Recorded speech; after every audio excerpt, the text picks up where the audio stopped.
Hello and welcome to the Play 2 Video Games Club. My name is Paul James. This is the first one for 2018. I'm joined by Jay Parnas and Damo Camilleri. It's 2018. Glad to, yeah, we made it. No hellfire yet. Nope. But boy, is it probably close. Backdrop. Damo, it's your game for this month. Yeah, Pick, I picked the greatest Zelda of all time. Is it in my opinion. Is it your favourite? No yeah, shit. it's my favourite. No shit. It's the one I've played the most, back to front. Breath of the Wild. No, Skyward Sword. Yeah, What's the worst thing? Link's. I don't One of the CDI games. Yeah, but Link's Awakening, DX, because you always play it in color because it's just DX, fun. yeah. It's just fun to play in the old color. Also, light the colour dungeons. Yeah, yeah. Is it light dungeon? Oh, fucking. I don't know.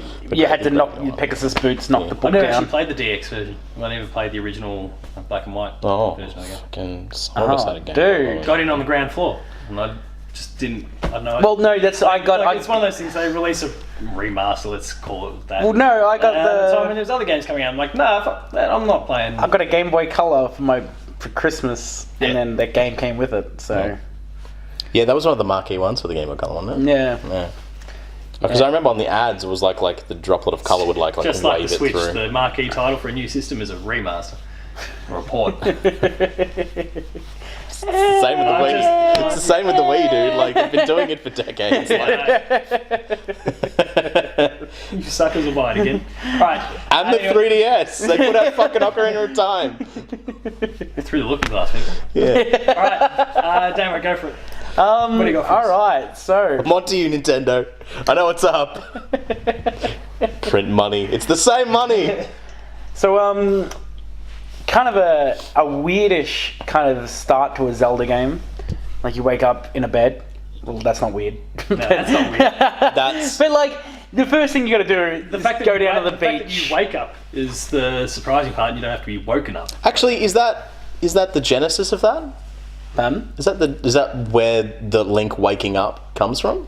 No. Because it's at the end. He wakes up. No. Starts the game in a bed. Yeah. Is that the first game that did that? No, because Link to the Past came out before it. Did it? Yeah. Oh, okay.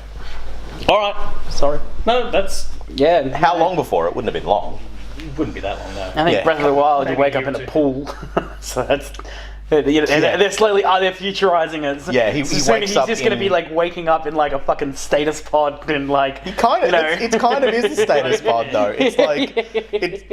No, like, I mean, like, you know, one of those like cryogenic tanks, like... Yeah, that's pretty much what it is. It's like whatever the stone and water equivalent of like the Saiyan regeneration pod is. That's pretty much what's up. But yeah, so, you know, yeah, I think you get your shield straight away. Yes, because it's And got a then name on it. you gotta go down and get... Yeah, I love that, you know, your name is still able to change that. But like, there was no secret. Like, if you changed it to Zelda, like, you didn't get like the Master Quest or whatever. Yeah. But like, yeah, We found the shield with dicks on it. I guess it's yours. Oh. I mean, like, don't act like you've not done it. There's Like, always the temptation. Like, I think I always used to make 3 accounts for my playthrough on my I Game have Boy. a big dick. Okay, way off Let's topic. move on. Yeah, sorry. Yeah, no, but it was like it's a weird. Move away from It's a dicks. weird intro, like, because you know you got to go trek to get your sword, but like it's like I don't know, like Link to the Past, you kind of like were easily able to avoid enemies. Where this it, like forced you straight away to interact with enemies.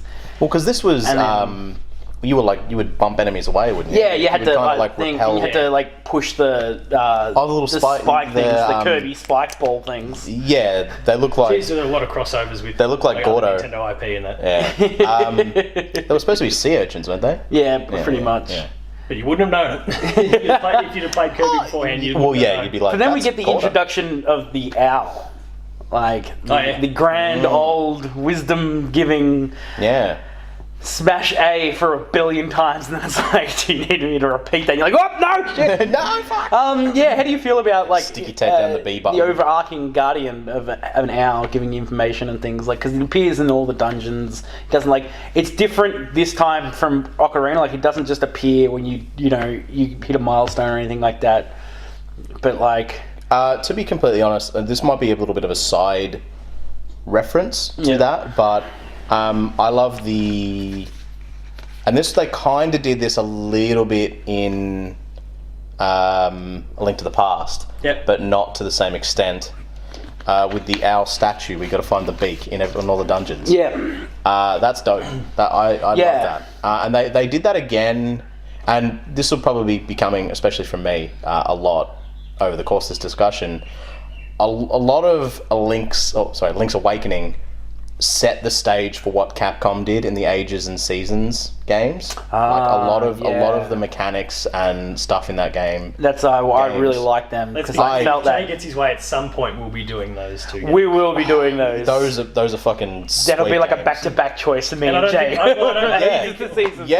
We can fuck with you like that. That's cool. I don't have concerns playing Zelda. Yeah, it's true, but we'll mess with you guys, and it'll be like Jay's choice, Paul's choice, and then bam! Oh, you didn't see Seasons coming. Ooh. Yeah, or it could just be like, well, because it's my choice next. It could just be like, well, you pick it, and then I pick it straight after. But anyway, like a lot of the mechanics are very much the same, and they've got in that game mystery seeds, but they still have an owl statue that you can like pop on it and do some shit with that. But this, where it actually gives you a hint, which is kind of like Sarsrala, I guess that's his name. From check my pronunciation. That's not. With like the little plates with the little Triforce logo on it.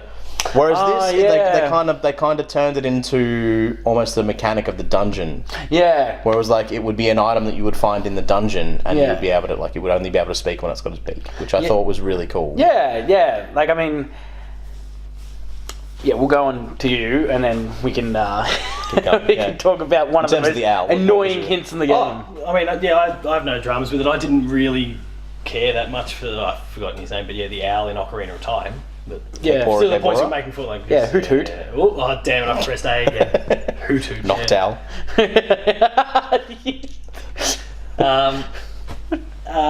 But in the case of Link's Awakening, no concerns at all. Didn't overstay his welcome at any point. Told you what you needed to know, and got it. It's really cool because it's just like you go up, you have to go seek out that item, and then you if you get it. And sometimes it was really annoying because you're like, but also it's a bitch to get to, and you're trying to dodge it. You get it's gonna be like something awesome. It's the goddamn beak. You shits. I guess, but I mean, depending on what age you were when you were playing it. I think I played this in '99. I would have played it much later. Late then, I reckon. I would have come. It would have been earlier. Jesus. I'm gonna double check when it released, but yeah. So 90. I suppose you played the DX version, so okay, yeah. No. 97. 98. There you go, people. 98. What, grade 4? Grade 4. Yeah. I should just say grade 4, but 94 is when I played it. That was when people really started getting their Game Boy Colors. I got it for Christmas. Before that, it was after the Nintendo 64 was out, right? Yeah, pretty sure. Yeah, it's weird. Thinking about how far they were going on a console, and then they were changing up. I mean, you got to remember they went from the brick of a Game Boy to the Game Boy Pocket, then to the color, and the color was still pretty slim. It just had just a bit of a bum. What I would like to say about 1993 for the original release, by the way. Yeah. 93. Yeah, that sounds about right. I didn't know it was that early. Well, Pokemon was what, 94, 95? Maybe. I don't want to spend all my time buried in the phone. No, that's but it was around that time because I remember a couple of years ago we did 91 for Link to the Past. Yeah, right. Okay. Interesting. 91 in Japan. Sure. 92 for us. Fair enough. Yeah. And considering they'd probably knock out those games in a year. Yeah, that was probably back in the day. So I'm pretty sure the second dungeon, I actually gave up when I was a kid playing it. So that's why I thought 98 or something when I played it, because I couldn't get past the second dungeon. Put it down for a bit. So yeah, I couldn't. I couldn't go any further, and there was no access to the internet to just kind of go. Yeah, true. So what I ended up doing is you have Bow Wow, the Chomp Chomp. Yeah. And so, I explored the entire map with him, just having him as an assistant, it was awesome. And, you had the thing. So, I couldn't work it out. And I read that goddamn owl thing a billion times. And it was some cryptic bullshit about order. I was like, what the hell? And you actually had to kill the creatures in a certain order. Yeah. And then the master key would drop. and I lost it. I tried everything. I tried, like, because you could freeze the enemies with the magic powder. Yeah. So I'd freeze them onto the 3 blocks that were there, like, everything. I tried every certain... It's like a good test. They have distractors there for you. Oh, And I was so mad. But then, like, once I got back into it, it was like the rest of that game was so cool. And you can actually explore a fair bit of the world with Bow Wow, Chomp Chomp, whatever his name was, floating around. That was on with the little bow, don't you? Yeah. Yeah, it's like the Mrs. Jane Chomp. I assume it's going to come up at some point. But we've all been dirty thieves in that game, right? No. I've done it and then quit without saving.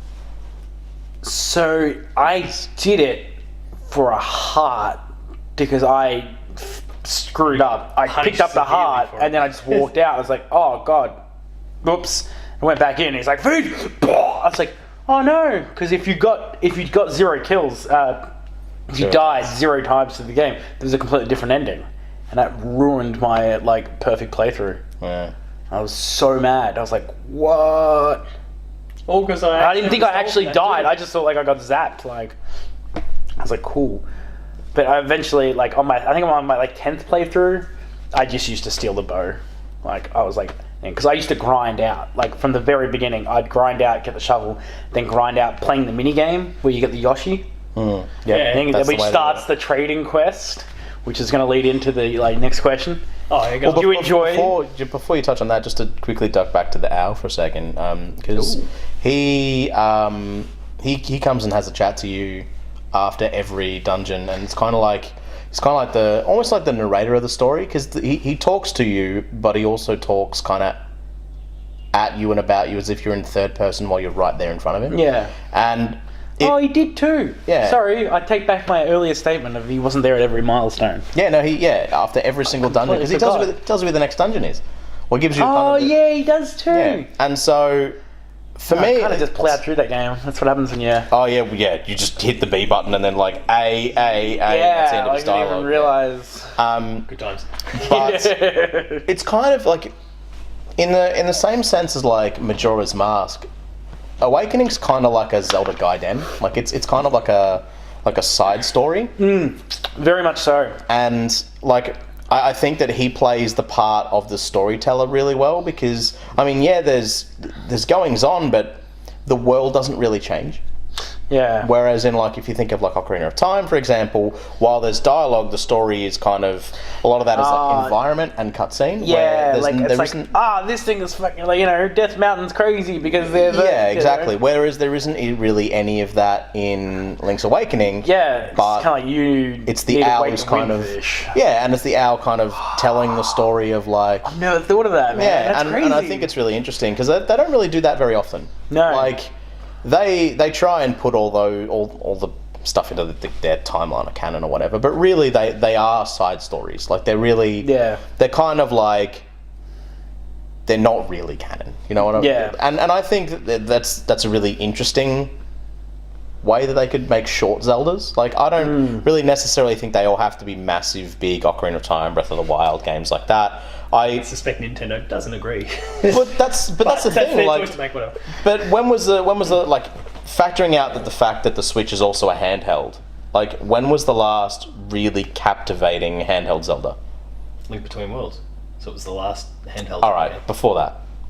I can't. Because I forget about Link Between Worlds. I can't really say that I played the stylus ones on the DS. The Spirit Tracks. Exactly. I mean, I played Phantom Hourglass. That was also in a period where I just wasn't really playing handheld games.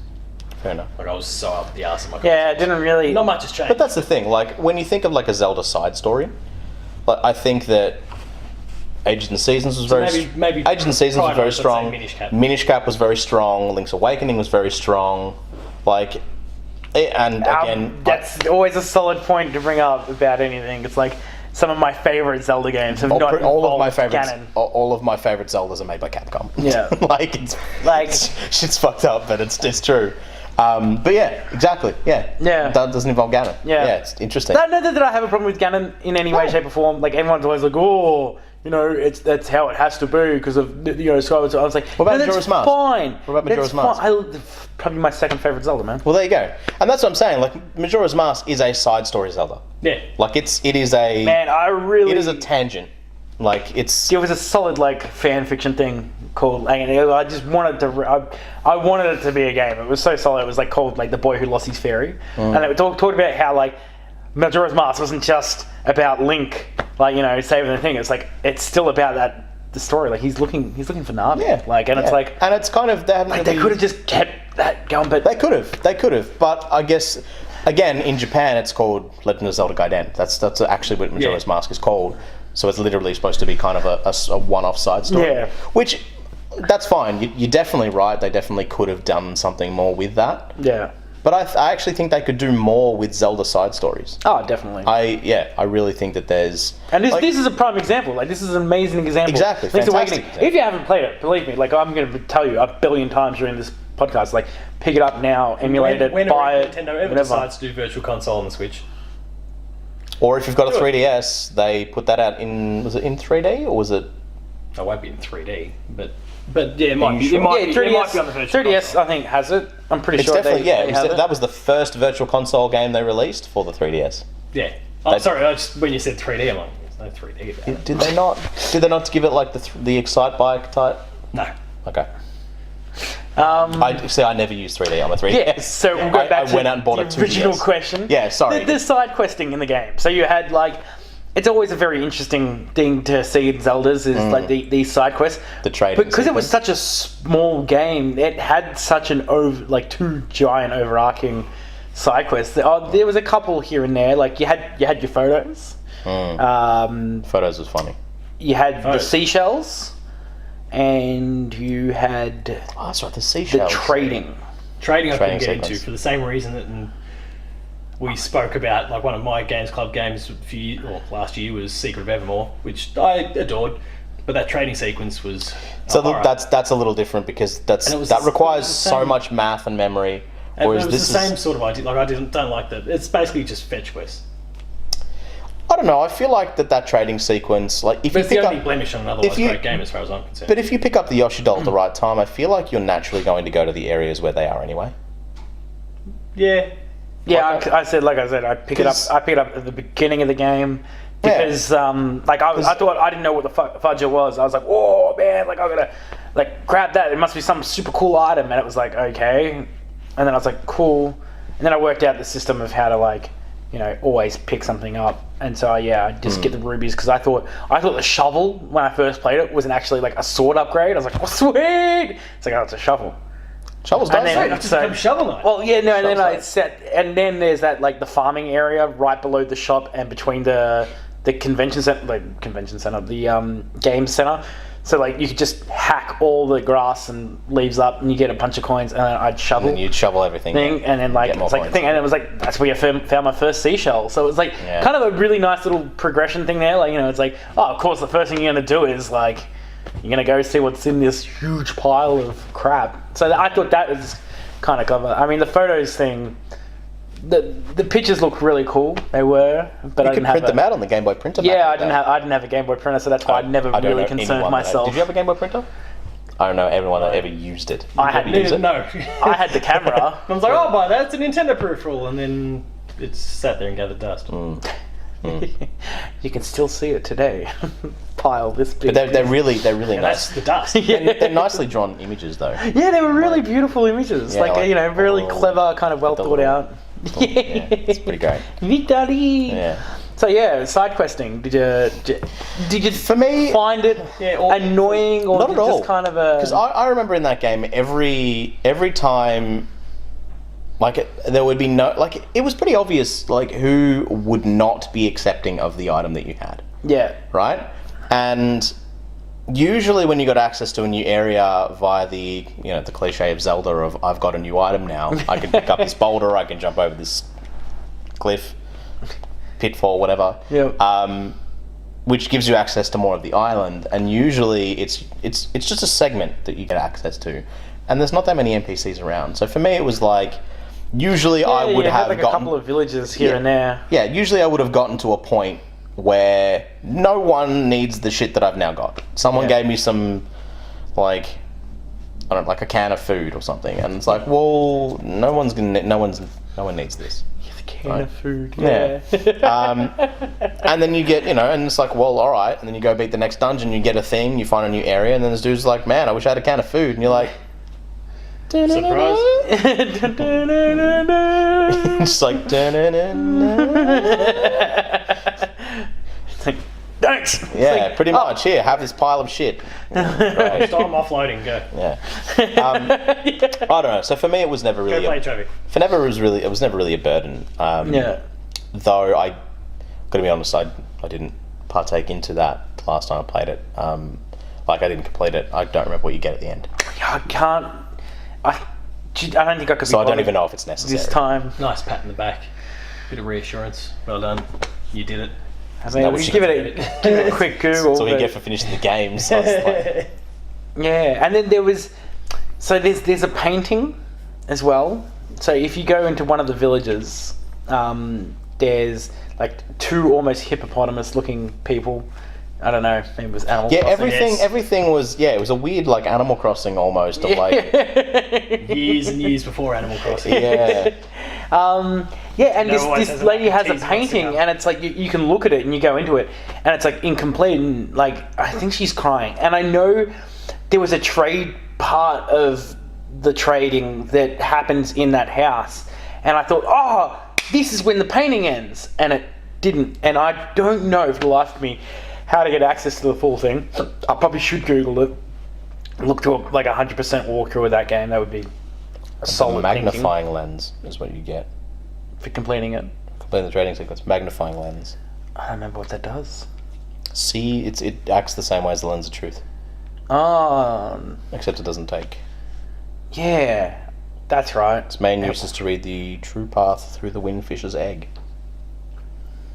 Yeah. But so it's not really necessary. It's handy. This item is not required to complete the game, although it is very helpful. Yeah. Yes. The seashells were kind of cool. Those are the mysterious seashells? Yeah. They reused those in Minish Cap. Oh, did they? Yeah, you could buy little statues of all the enemies. Yeah. There were seashells in Minish Cap. Oh. Yeah. Minish Cap's cool. Yeah, it is. That's a solid. It's another solid game. All of the side Zeldas are really fucking good. All of them. Except Spirit Tracks and... No. Look. Phantom Hourglass is okay. No one's denying fine. I don't know about Spirit Tracks. Never played it. Like I said, I don't. But like that being said, like they tend to get it hung on. Don't really give a fuck about trains. He's. I remember reading a thing, and it's like, well, my son was into boats, so I made Phantom Hourglass. Then he was into plane. He was into trains, so he made Spirit Tracks.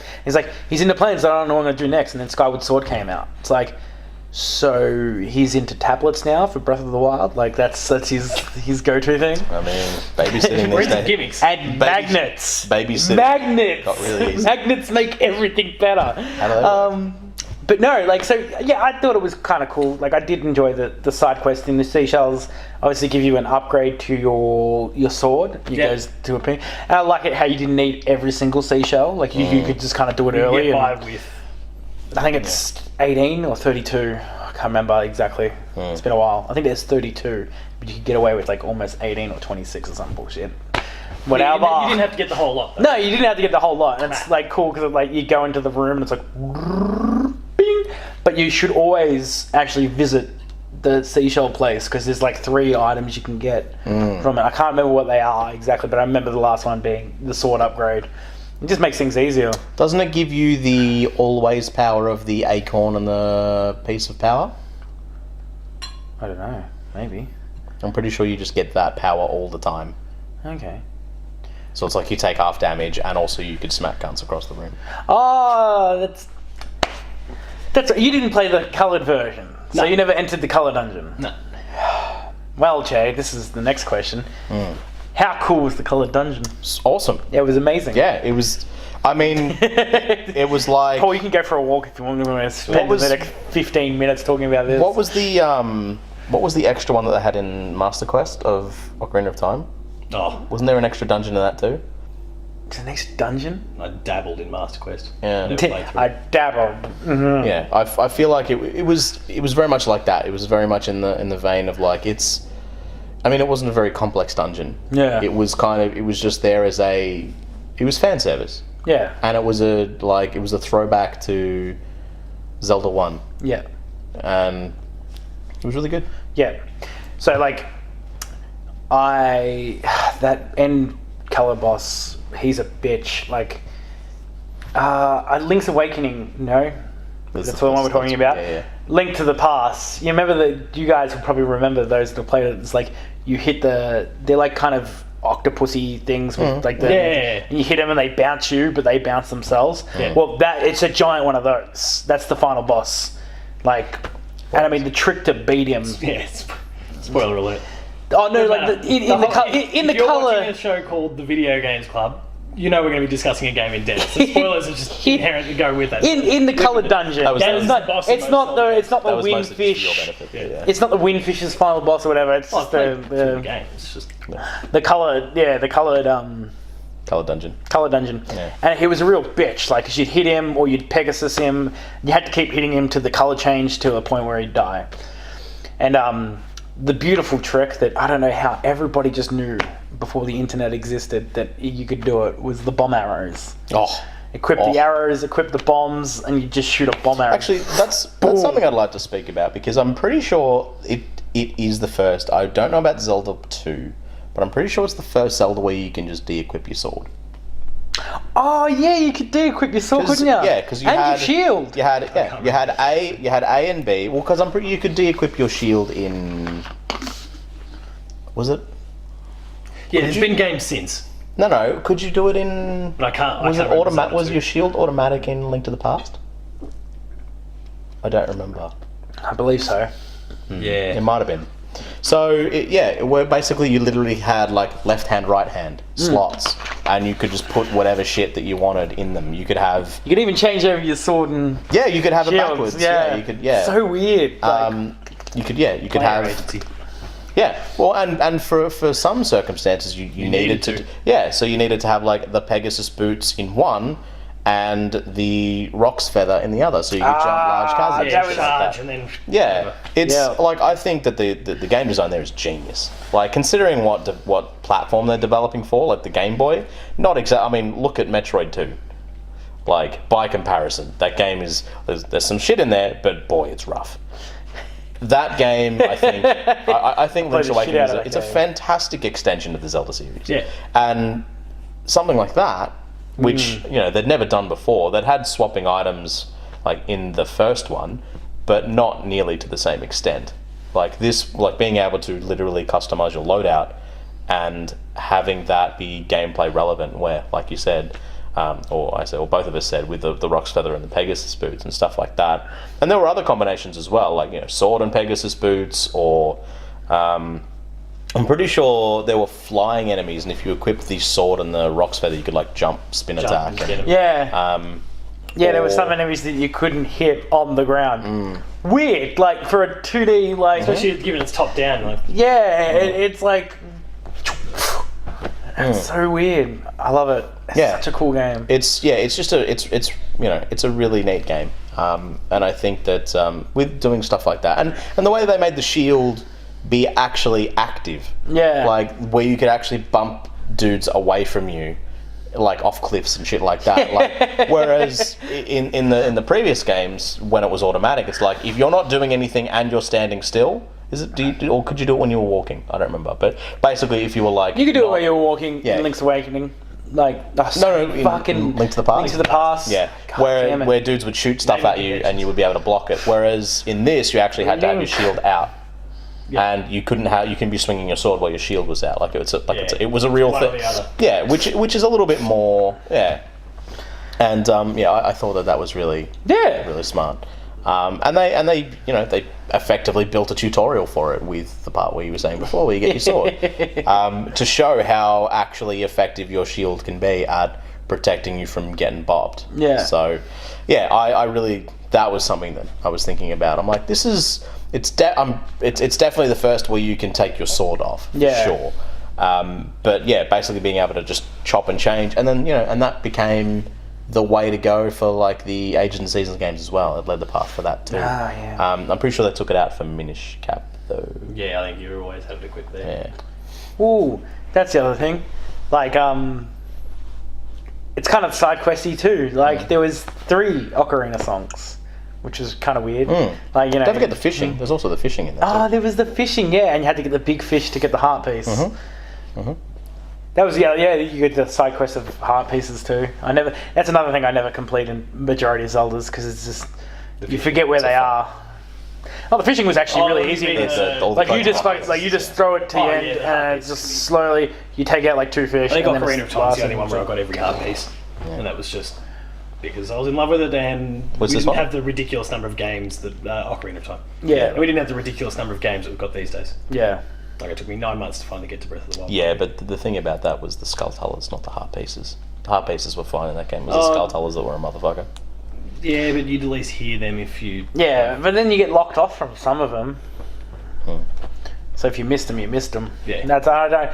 I do agree and don't agree in games, and we can discuss that on a patched notes thing one day. Thing at some point. But like Ballad of the Windfish is actually my favourite Zelda song as well. Like, I just think that's a fantastic track, and it's amazing that like when you learn it, so every time you beat a dungeon, you get an instrument. Like, you didn't get a piece of Triforce or anything. I was like, that's really cool. But when you first learn the song, you can actually play it at the Windfish statue, and every time, like, it adds an extra instrument, so you can actually hear the progression of the song. And I just thought it was so cool. I'd spend hours just like na na na na na na. Yeah, and it will actually add like that layer, like that component of... Yeah, it's a really nice kind of thing. But the coloured dungeon, god damn it, we get sidetracked. It's so bad. When you beat it, you got a red or blue tunic, and one was the defense and one was the attack. And I remember at that stage, I actually saved. Or maybe that was where you can have either the power piece of power or the acorn all the time. Maybe it was heart pieces from the shells. Sorry. No, that's cool. But I think you have to complete the coloured dungeon before dungeon 5 or 4. You have to do it after you get the Pegasus boots straight away. Like, you can't do the next dungeon. Do you? Yeah. Because I was like, fuck it, man, I've got enough to buy the bow and arrow, I'll go in now. And it's just like, you can't push the last gravestone once you've gone too far. They might have changed that for the 3DS release, which is what I played it on. That'd be nice. Yeah. But one thing with that... the flippers in this too, don't you? There's flippers. Yeah, sorry. Nah, I lost it. Yeah, that's all good. What else you got for us, Damo? Well, there's not a heap. Where do you rank this in your Zeldas? Oh, Jeez, it's up there. It's. I'd have had to have ranked the Zeldas first. Well, no, I'm not saying like, is this your higher? I'm not saying give me your number. It's up the higher end. Yeah. It's an enjoyable.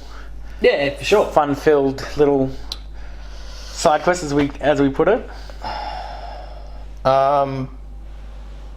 But at the same time, it's got some stiff competition too. So it does. Say high, and then and rank them and realise, it's only kind of middling compared to whatever. Well, yeah, because I mean, if I think about it, I know people always say, "Is the rose-coloured glasses on?" And it's like, "Oh no, it's not." Like, I mean, the first Zelda was amazing, and I loved the shit out of the first Zelda. But then, some of the mechanics are quite bad now, and you look at it, it's aged a bit. Zelda 2 was just really off the chart, weird, and then you know, Link's Awakening, Link to the Past. Like, I really enjoy Link to the Past and things like that. But like, I enjoyed the Seasons more than I did Link to the Past. Yeah, I liked all the Mario references in that game. There was a whole bunch of weird Mario references in like chain chomps and whatnot. Yeah. There was a good couple of crossovers. Yeah. I mean, there was no Zelda.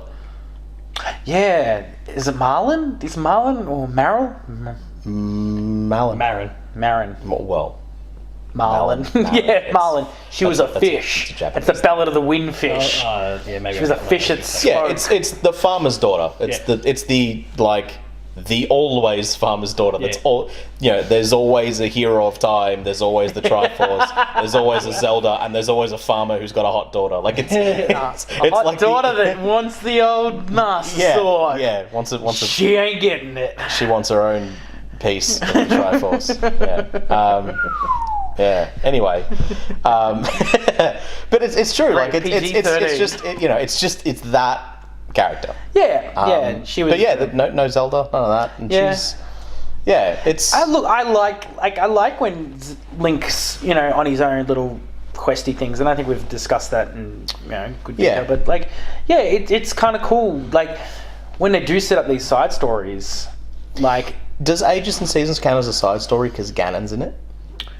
How do we feel on that? I think it does because it's because if we're trying to rank this shit, like I wouldn't care whether it's just a side story or not. If it's a good game, it's a good game, regardless of whether game. Well, no, because I'm like in terms of how good Link's Awakening is compared to the rest of the side stories. If we're not counting Ages and Seasons, it's got to be top 2.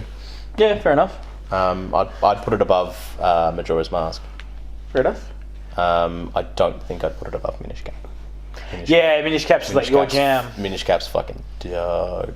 It's up there regardless. Given I said it was up there in my case. I mean, it's probably one of the best Game Boy Color games too.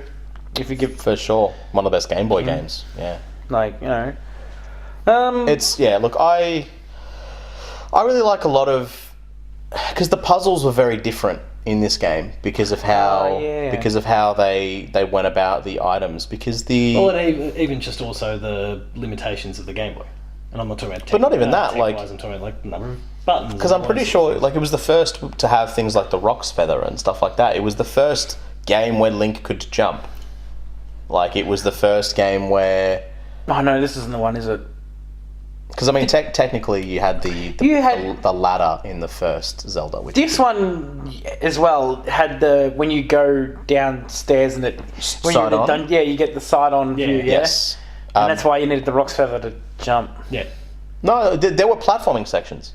Yeah. In those games, it looked like Super Mario. You need the Roc's Feather for that. So you go, you can't progress without. It's like the first and the second dungeon, you get the feather, and then that's when But also on the overworld, when it's top down, you can also jump over chasms like that. Yeah, that was awesome. But that was the thing. Like when you combine it with the Pegasus boots, you can jump 3 or whatever.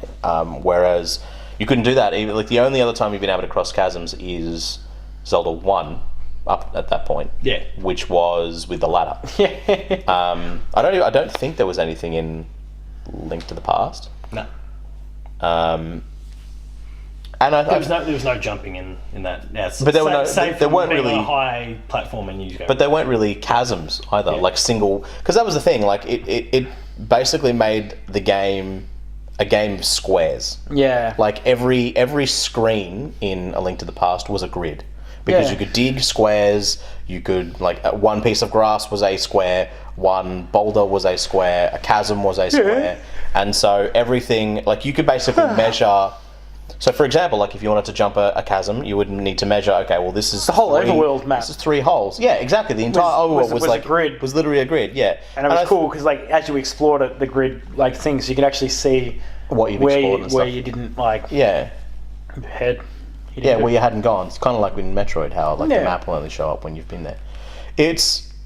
I think it's a different way of designing a Zelda overworld that they've obviously used a lot since. In fact, that's probably how they've gone with every handheld since then.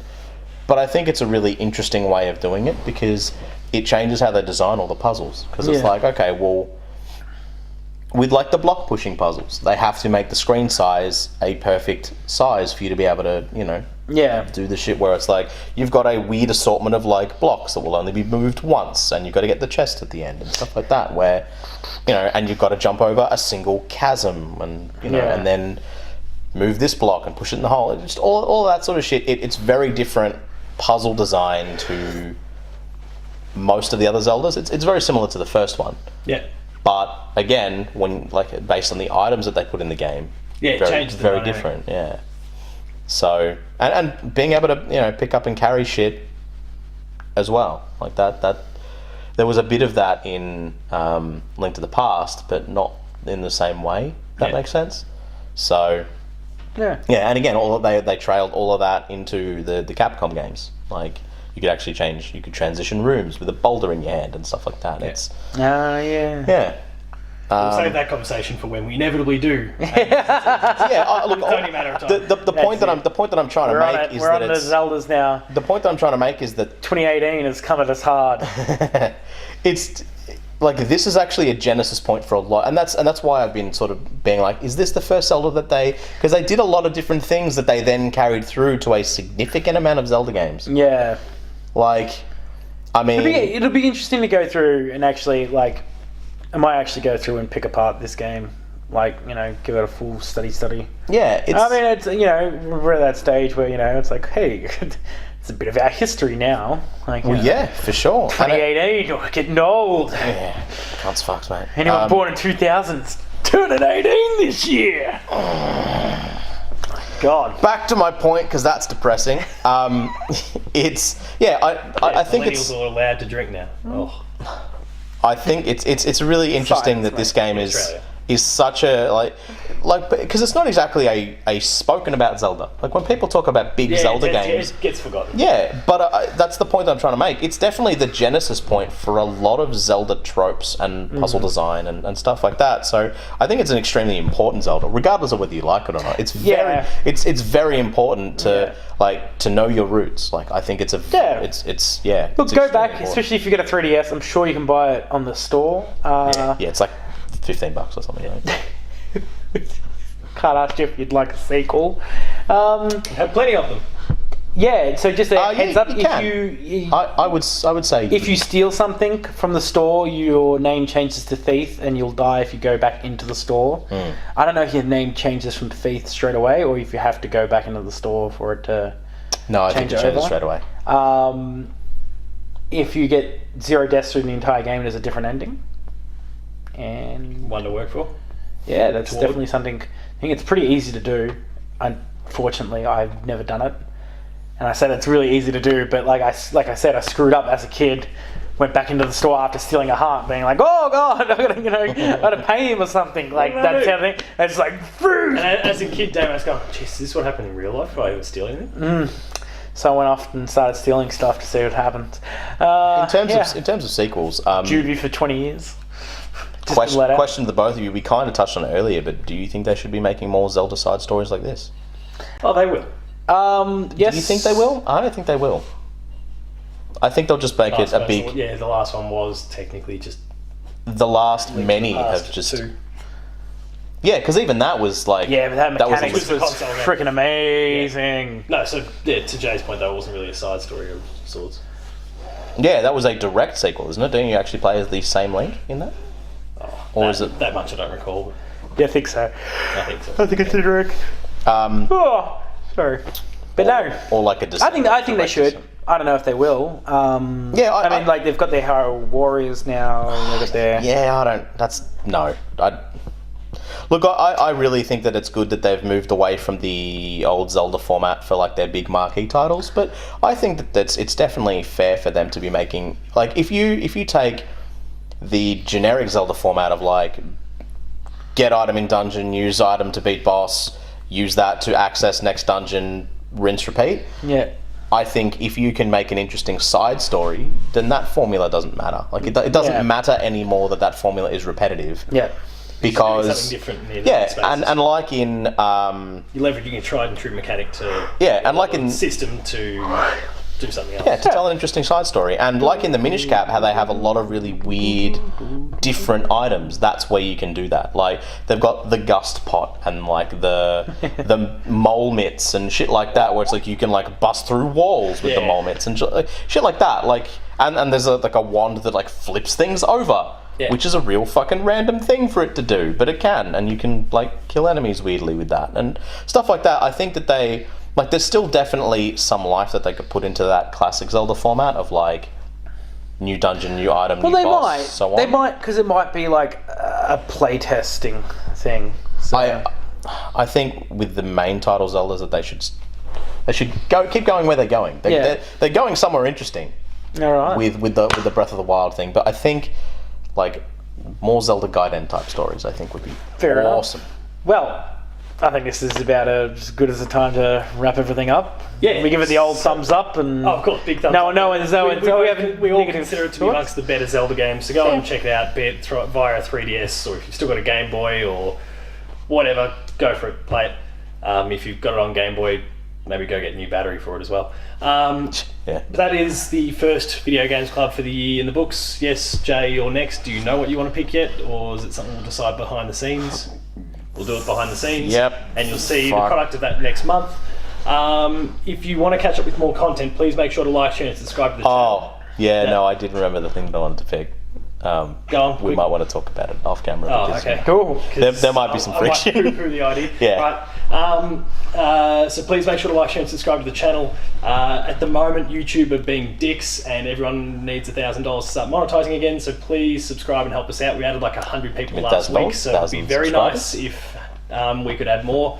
Like, comment, subscribe, but at least subscribe. Yeah, please subscribe, and then share to any friends who might be interested. If you like written content, the website player2.net.au, we can catch up with reviews, previews, there's features, opinion pieces, the Player 2 draft, and a whole bunch more. Tacos talks on Twitter. Jay doesn't do Twitter. I'm Paul James P2. Yeah, as soon as I get a new phone, I will actually have access to my Twitter. Fuck you, Sony. Thank you for the game. No worries. Thank you for watching. We'll see you next time.